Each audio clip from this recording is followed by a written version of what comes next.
Hello students, मैं सुधा स्वागत करती हूँ आप सबका आपके अपने चैनल तैयारी ऑनलाइन में। हम पढ़ रहे हैं कक्षा 10वीं हिंदी की पाठ्यपुस्तक स्पर्श भाग 2 का पाठ्यक्रम। आज का शीर्षक है पर्वत प्रदेश में पावस।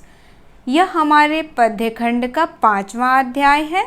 इसके रचयिता हैं सुमित्रा नंदन पंत। बच्चों, सुमित्रा नंदन पंत जी को प्रकृति का सुकुमार कवि कहा जाता है। उन्होंने अपनी रचना पर्वत प्रदेश में पावस में प्रकृति का जीवंत चित्रण किया है। जीवंत चित्रण का अर्थ होता है बच्चों जिसमें जीवन हो, यानी सजीव। सजीव को हम कहते हैं जीवंत। उनकी अधिकांश कविताएं पढ़कर ऐसी अनुभूति होती है जैसे हमारे आसपास की सभी दीवारें, सभी चीज़ें क्या हो जाती हैं, गायब हो जाती हैं।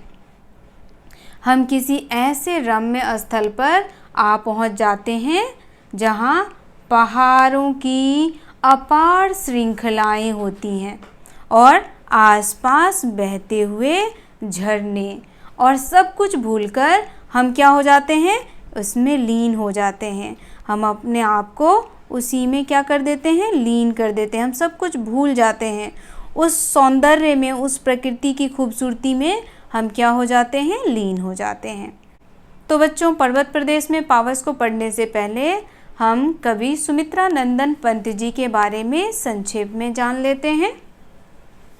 तो बच्चों, अब हम कवि का परिचय जान लेते हैं। सुमित्रा नंदन पंत का जन्म 20 मई 1900 में कौसानी, उत्तराखंड में हुआ था। सुमित्रा नंदन पंत का असली नाम या बचपन का नाम गुसाई दत्त था। हिंदी साहित्य में छायावादी युग के 4 स्तंभों में से एक थे सुमित्रा नंदन पंत। बच्चों, यह आपसे पूछा जा सकता है कि छायावादी युग के चौथे स्तंभ में कौन से कवि थे। तो आप ये भी जान लें कि पहले स्तंभ में कौन से कवि थे। तो जयशंकर प्रसाद जी जो थे वह पहले स्तंभ में थे। जयशंकर प्रसाद, ये आप ध्यान रखना, जयशंकर प्रसाद जी। दूसरे स्तंभ में थे हमारे निराला, जिनका पूरा नाम है सूर्यकांत त्रिपाठी निराला। और तीसरा स्तंभ जो है वह कवयित्री महादेवी वर्मा का है, महादेवी वर्मा।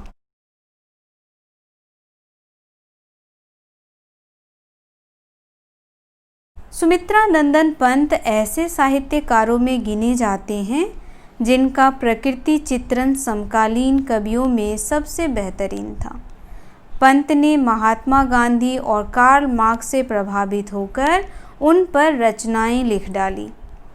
इन्हें हिंदी साहित्य का विलियम वर्ड्सवर्थ कहा जाता है।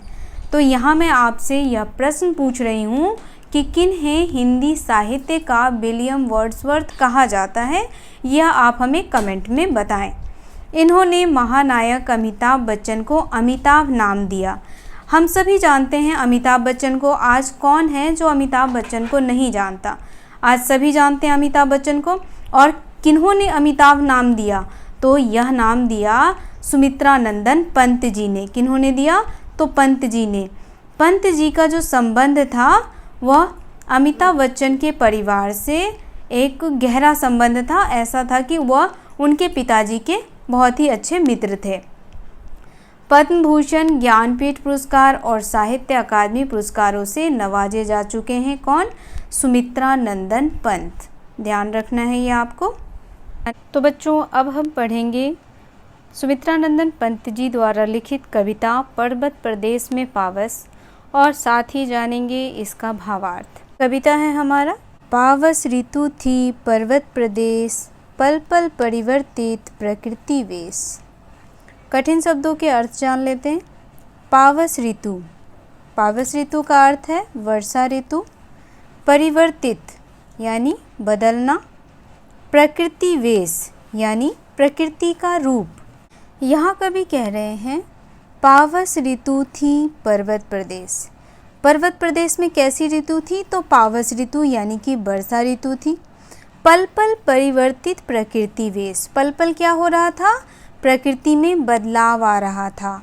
किसकी वजह से ये बदलाव आ रहा था? तो वर्षा ऋतु के आगमन की वजह से बदलाव आ रहा था, कभी धूप निकल जा रहा था तो कभी बादल छाने से वर्षा हो जा रही थी। अब हम इसका प्रसंग के साथ व्याख्या जान लेते हैं। प्रसंग है हमारा, प्रस्तुत पद्यांश हमारी हिंदी की पाठ्यपुस्तक स्पर्श भाग 2 से लिया गया है। इसके कवि सुमित्रा नंदन पंत जी हैं। इसमें कवि ने वर्षा ऋतु का सुंदर वर्णन किया है। व्याख्या है, कवि कहते हैं पर्वतीय क्षेत्र में वर्षा ऋतु का प्रवेश हो गया है, जिसकी वजह से प्रकृति के रूप में बार बार बदलाव आ रहा है। अर्थात कभी बारिश होती है तो कभी धूप निकल आती है। कविता की अगली पंक्ति है, मेखलाकार पर्वत अपार, अपने सहस्त्र दृग सुमन फार, अवलोक रहा है बार बार, नीचे जल में निज महाकार, जिसके चरणों में पला ताल, दर्पण सा फैला है विशाल। कठिन शब्द जान लेते हैं।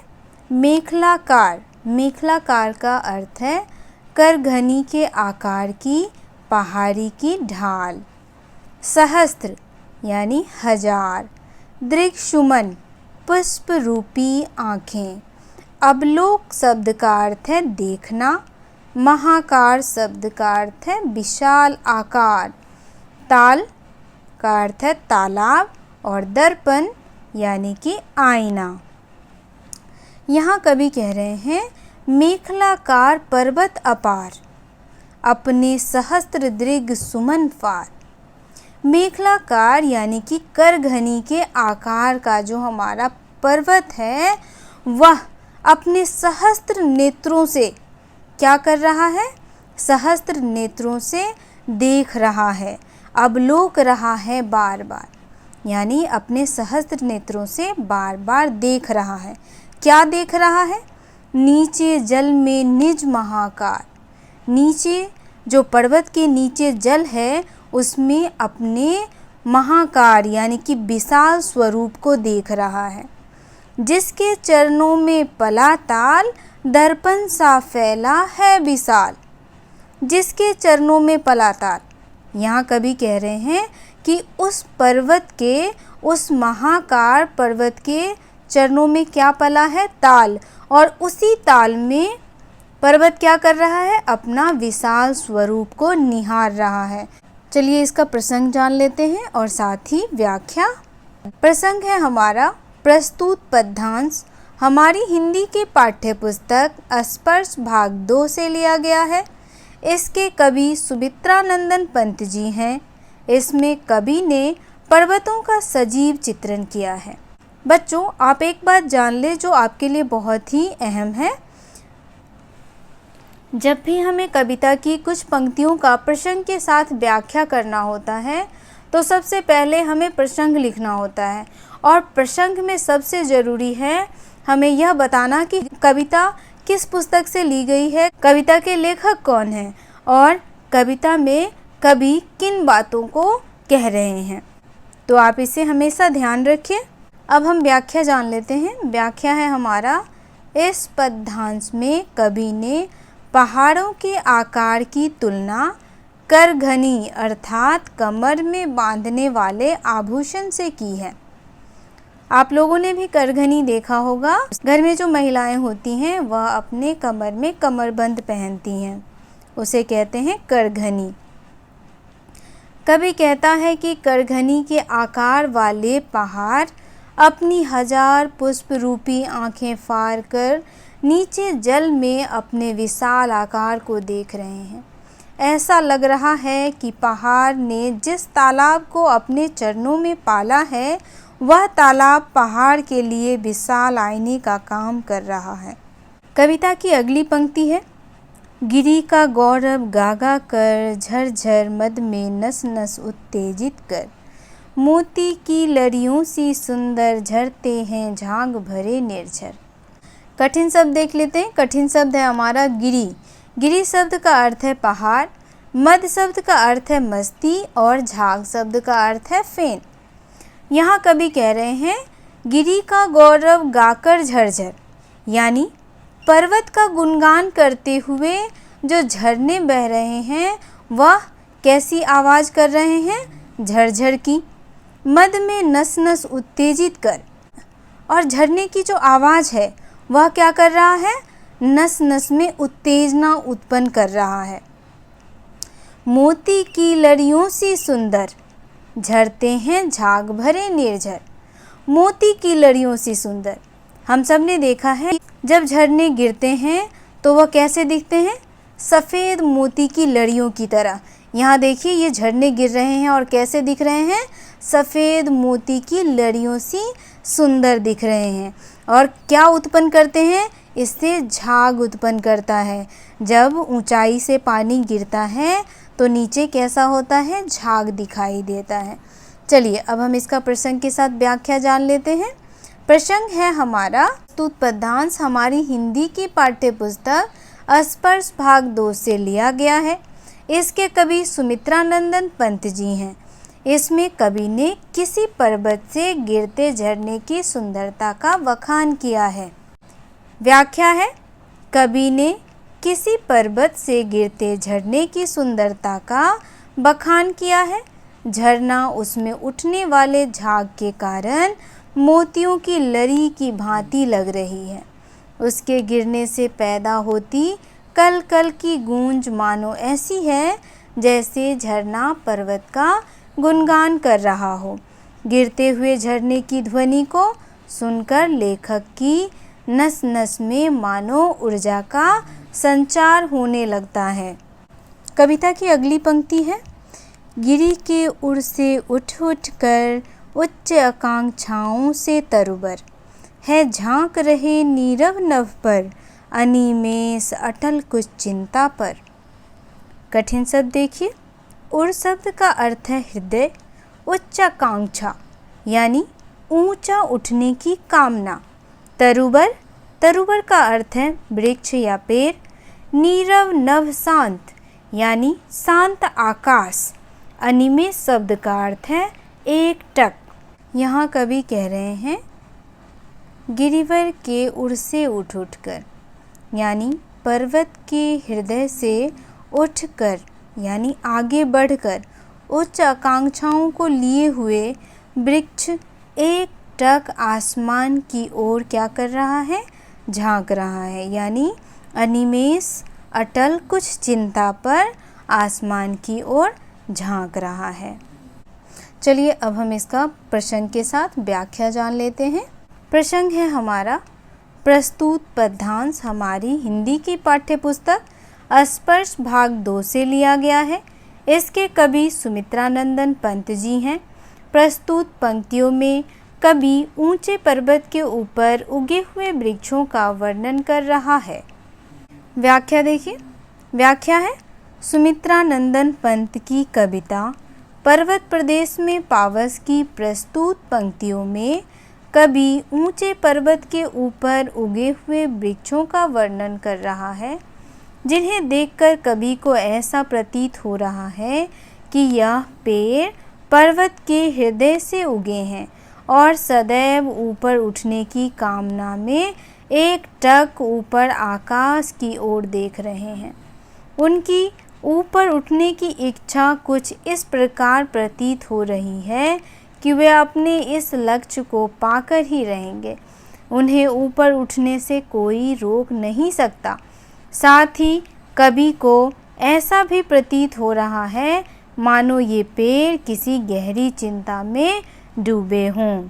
अगली पंक्ति है, उड़ गया अचानक लो भूधर फरका अपार पारद के पर रवशेष रह गए हैं निर्झर है टूट पड़ा भू पर अंबर। कठिन शब्द हमारा है भूधर। भूधर शब्द का अर्थ है पहाड़। पारद के पार शब्द का अर्थ है पारे के समान धवल एवं चमकीले पंख। रवशेष का अर्थ है केवल आवाज़ का रह जाना। यहाँ कवि कह रहे हैं उड़ गया अचानक लो भूधर। अचानक बादल के छाने से क्या हो जाता है? जैसे ही मौसम में बदलाव आता है और बादल छाने लगता है तो कैसा प्रतीत होता है? भूधर यानी पहाड़ क्या हो गया है? उड़ गया है, कहीं चला गया है। फरका अपार पारद के पर। अचानक पर्वत अपने चमकीले पंख फड़फड़ाकर क्या हो गया है, कहीं उड़ गया है। रब शेष रह गए हैं निर्झर, और केवल क्या रह गया है, वह कलकल करती झरने की आवाज़ है। टूट पड़ा भू पर अंबर, और ऐसा प्रतीत हो रहा है जैसे भू पर यानी पृथ्वी पर क्या हो गया है, अंबर टूट पड़ा है, आकाश गिर पड़ा है। अब चलिए प्रसंग के साथ व्याख्या जान लेते हैं। प्रसंग है हमारा प्रस्तुत पद्यांश। हमारी हिंदी की पाठ्य पुस्तक स्पर्श भाग 2 से लिया गया है। इसके कवि सुमित्रा नंदन पंत जी हैं। प्रस्तुत पंक्तियों में कवि अचानक बदलते इस मौसम में जब आकाश में बादल छा जाते हैं का वर्णन कर रहे हैं। व्याख्या है, अचानक बदलते इस मौसम में जब आकाश में बादल छा जाते हैं तो पर्वत भी ढक जाता है। इसीलिए कवि ने कहा है कि अचानक पर्वत अपने चमकीले पंख फड़फड़ाकर कहीं उड़ गया है। वह अब कहीं नजर नहीं आ रहा है। चारों ओर कुछ दिखाई नहीं दे रहा, सिर्फ झरने के गिरने की आवाज़ सुनाई दे रही है। ऐसा प्रतीत हो रहा है मानो आकाश पृथ्वी पर आ गिरा हो। कविता की अगली पंक्ति है, धस गए धरा में सभय साल, उठ रहा धुआं जल गया ताल। यूं जलत यान में विचर विचर, था इंद्र खेलता इंद्रजाल। कठिन शब्द है सभय। सभय शब्द का अर्थ है भय के साथ। साल एक वृक्ष का नाम है। जलद यान का अर्थ है बादल रूपी विमान। विचर यानी घूमना। इंद्रजाल का अर्थ है जादूगरी। यहाँ कवि कह रहे हैं धस गए धरा में सभय साल। वर्षा ऋतु के आगमन से पर्वत प्रदेश में जो बदलाव होता है उसमें अब क्या हो रहा है उसका वर्णन करते हुए कवि कह रहे हैं कि सभय साल यानी साल के जो वृक्ष हैं वह सभय यानी डर के मारे पृथ्वी में क्या हो गया है, धस गया है। उठ रहा धुआं जल गया ताल, और कोहरा इतना ज़्यादा है कि ऐसा प्रतीत हो रहा है जैसे तालाब क्या हो गए हैं, जल गए हैं और उससे धुआं उठ रहा है। यूं जलद यान में विचर विचर, था इंद्र खेलता इंद्रजाल। अब यहाँ कवि कह रहे हैं कि जो भगवान इंद्र हैं, जो वर्षा ऋतु के देवता हैं इंद्र, वह बादलों में घूम घूम करके अपने जलद यान के साथ बादलों में घूम घूम करके क्या कर रहे हैं, इंद्रजाल यानी जादूगरी का खेल खेल रहे हैं। प्रसंग है हमारा प्रस्तुत पद्यांश। हमारी हिंदी की पाठ्य पुस्तक स्पर्श भाग 2 से लिया गया है। इसके कवि सुमित्रा नंदन पंत जी हैं। प्रस्तुत पंक्तियों में कवि घनघोर बारिश का वर्णन कर रहे हैं। व्याख्या है, सुमित्रा नंदन पंत की कविता पर्वत प्रदेश में पावस की इन पंक्तियों में कवि कह रहे हैं कि घनघोर बारिश हो रही है।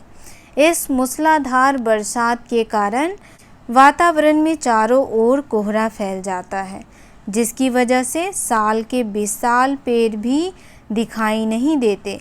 इसीलिए कवि ने कहा है कि साल के पेड़ डरकर धरती में धंस जाते हैं। इस निरंतर उठते कोहरे को देखकर ऐसा प्रतीत हो रहा है मानो तालाब में आग लग गई हो।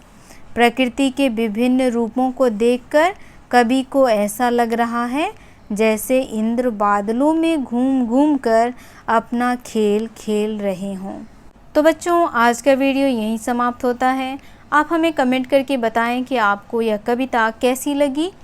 अगर आप हमारे चैनल पर नए हैं तो आप हमारे चैनल को सब्सक्राइब कर लें, वीडियो को लाइक और अपने दोस्तों के साथ शेयर करना ना भूलें। साथ ही इस कविता से रिलेटेड कोई भी क्वेश्चन आपके मन में हो तो आप हमें कमेंट करके बताएं। हम आपके सारे प्रॉब्लम्स को सॉल्व करने की पूरी कोशिश करेंगे। आप सबका धन्यवाद।